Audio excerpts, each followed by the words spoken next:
Hi guys, എല്ലാവർക്കും ഇൻസ്പെർട്ടബിൾ YouTube ചാനലിലേക്ക് സ്വാഗതം. ഇന്ന് ഞാൻ എത്തിയിരിക്കുന്നത് വളരെ ക്രിസ്പി ആയിട്ടുള്ള അതോടൊപ്പം തന്നെ വളരെ സ്വാദിഷ്ടമായിട്ടുള്ള സോയാബീൻ കട്ട്ലറ്റിൻ്റെ റെസിപ്പി ആയിട്ടാണ്. ഇതിന് വേണ്ടുന്ന ഇൻഗ്രീഡിയൻസ് എന്തെല്ലാമാണെന്ന് നോക്കാം. ആദ്യത്തെ ഇൻഗ്രീഡിയൻറ്റ് സോയാബീൻ ആണ്. ഒരു 20 മിനിറ്റ് വെള്ളത്തിലിട്ടതിന് ശേഷം നന്നായിട്ട് പിഴിഞ്ഞ് വെള്ളമൊക്കെ കളഞ്ഞതിന് ശേഷമാണ് ഞാനിവിടെ എടുത്തിരിക്കുന്നത്. അടുത്തതായിട്ട് മൈദാമാവാണ് എടുത്ത് വെച്ചിരിക്കുന്നത്. ഒരു 1/2 കപ്പ് മൈദ ഞാനിവിടെ എടുത്തിട്ടുണ്ട്. അടുത്തത് ബിസ്ക്കറ്റ് ഗ്രൈൻഡ് ചെയ്ത് വെച്ചിരിക്കുകയാണ്. ജസ്റ്റ് മിക്സിയിൽ ഇട്ടിട്ട് നന്നായിട്ട് പൊടിച്ചെടുത്തിരിക്കുകയാണ്. ഒരു സവാളയാണ് എടുത്തിരിക്കുന്നത്. നന്നായിട്ട് ചെറിയ പീസായിട്ട് കട്ട് ചെയ്ത് വെച്ചിരിക്കുകയാണ്. 2 പച്ചമുളക് ചെറുതായിട്ട് കട്ട് ചെയ്തെടുത്തിട്ടുണ്ട്.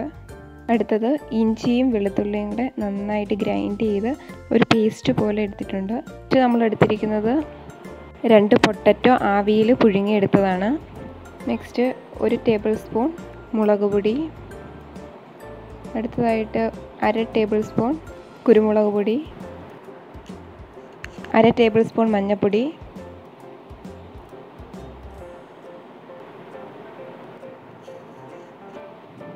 1/2 table spoon garam masala.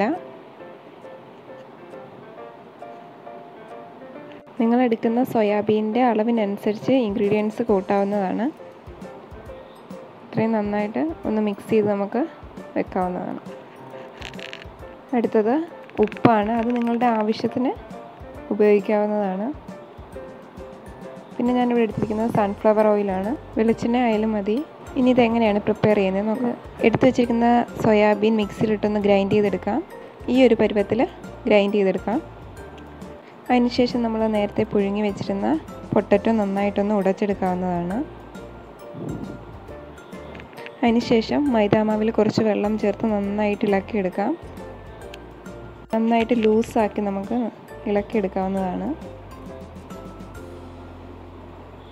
Just ഈ ഒരു പരുവത്തിൽ ആക്കിയതിന് ശേഷം അതിലേക്ക് ഒരു 1/2 ടേബിൾ സ്പൂൺ ഉപ്പ് ചേർത്ത് കൊടുക്കുക. എന്നിട്ട് 5 മിനിറ്റ് സെറ്റ് ആവാനെ കൊണ്ട് മാറ്റി വെക്കാം. അടുത്തതായിട്ട് പാൻ അടുപ്പിൽ വെച്ചിട്ട് ചൂടാകുമ്പോഴത്തേന് സൺഫ്ലവർ ഓയിൽ ഒഴിച്ചു കൊടുക്കാം. എന്നിട്ട് നമ്മൾ നേരത്തെ അരിഞ്ഞു വെച്ചിരുന്ന ഒനിയൻ നന്നായിട്ട് ഇളക്കി ഒരു ബ്രൗൺ കളറിൽ ആക്കിയെടുക്കാവുന്നതാണ്. നന്നായിട്ട് ഇളക്കുക. ഈ ചാനൽ ആദ്യമായിട്ടാണ് നിങ്ങൾ കാണുന്നതെങ്കിൽ സബ്സ്ക്രൈബ് ചെയ്യുക. ഇഷ്ടമായെങ്കിൽ ലൈക്ക് ചെയ്യുക, ഷെയർ ചെയ്യുക, കമൻസ് ഒക്കെ അറിയിക്കുക. ഒനിയൻ നല്ല ബ്രൗൺ കളറായി വരുമ്പോഴത്തേന് അരിഞ്ഞു വെച്ചിരിക്കുന്ന പച്ചമുളകും അതോടൊപ്പം തന്നെ ജിഞ്ചർ ഗാർലിക് പേസ്റ്റും കൂടി ഇതിലോട്ട് ആഡ് ചെയ്ത് കൊടുക്കാവുന്നതാണ്. അതിനുശേഷം നന്നായിട്ട് ഇളക്കിയെടുക്കുക. അതിനുശേഷം ഒരു 1/2 ടേബിൾ സ്പൂൺ സാൾട്ട് ഇതിലോട്ട് ചേർത്ത് കൊടുക്കുക. അതോടൊപ്പം തന്നെ നമ്മൾ നേരത്തെ മിക്സ് ചെയ്ത് വെച്ചിരുന്ന മസാലയും ഇതിലോട്ട് ചേർത്ത് കൊടുക്കുക.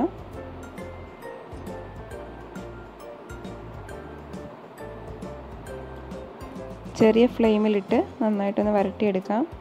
ഇനി ഇതിലേക്ക് നമ്മൾ നേരത്തെ വെച്ചിരുന്ന സോയാബീൻ ഗ്രൈൻഡ് ചെയ്തത് ഇതിലോട്ട് ആഡ് ചെയ്ത് കൊടുത്ത് നന്നായിട്ട് ഇളക്കിയെടുക്കാവുന്നതാണ്. ഇപ്പോൾ കാണുമ്പോൾ തന്നെ നമുക്ക് മനസ്സിലാവുന്നുണ്ട് ആ ഒരു കട്ട്ലറ്റിൻ്റെ ആ ഒരു കളറിലോട്ട് എത്തിയിട്ടുണ്ട്. അതിനുശേഷം ഇതിലേക്ക് പൊട്ടറ്റോ ആഡ് ചെയ്യുക. ഇങ്ങനെ ഇവ രണ്ടും കൂടെ നന്നായിട്ട് മിക്സ് ചെയ്യുക. ഇപ്പോൾ ആ ഒരു കറക്റ്റ് പരുവത്തിലായിട്ടുണ്ട്. ഇത് നന്നായിട്ട് തണുത്തതിന് ശേഷം നമ്മുടെ കൈ വെച്ച് തന്നെ ജസ്റ്റ് ആ ഒരു കട്ട്ലറ്റിൻ്റെ ഷേപ്പിൽ റൗണ്ട് ചെയ്തെടുക്കാവുന്നതാണ്. മൈദാമാവിൽ മുക്കിയെടുക്കുക.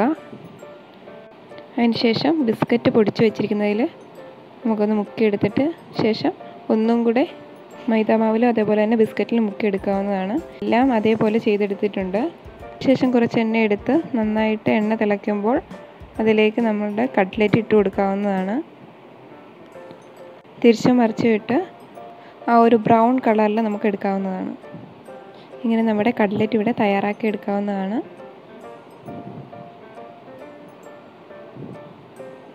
കാണുമ്പോൾ തന്നെ നിങ്ങൾക്കറിയാം വളരെ ടേസ്റ്റി ആയിട്ടുള്ളതാണ്. എല്ലാവരും ഉണ്ടാക്കാൻ ശ്രമിക്കണം. അത്രയ്ക്ക് ടേസ്റ്റാണ്. അങ്ങനെ നമ്മുടെ സോയാബീൻ കട്ട്ലറ്റ് ഇവിടെ റെഡി ആയിരിക്കുകയാണ്. എല്ലാവർക്കും ഇഷ്ടമായെന്ന് കരുതുന്നു. പുതിയ റെസിപ്പിയായിട്ട് അടുത്ത എപ്പിസോഡിൽ കാണാം.